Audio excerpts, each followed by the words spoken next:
Welcome to this exercise on solving exponential equations. What do I mean by exponential equation? Well, it's a function like this one here, or equation like this one here, where x is part of the exponent of a function. Or, as we see here, inside an exponential function.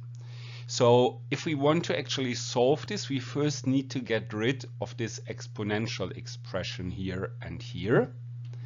And to do this, we can simply, first isolate for one of the exponential components.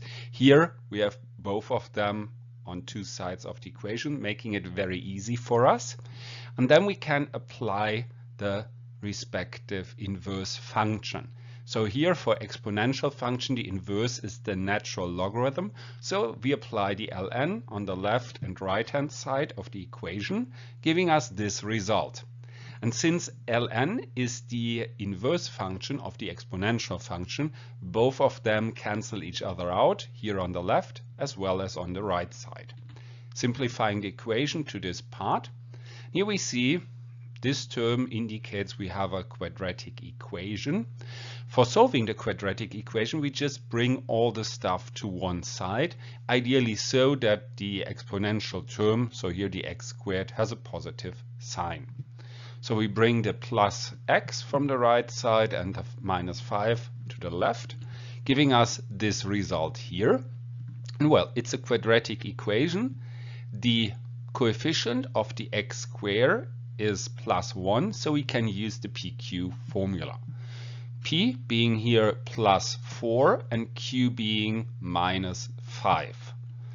Then if we want to get the two possible solutions, we start with taking minus P half, that's those minus 2 values here, plus minus for the two versions of the solution, square root of, then we have P half squared. So 4 divided by 2 is 2, squared is 4.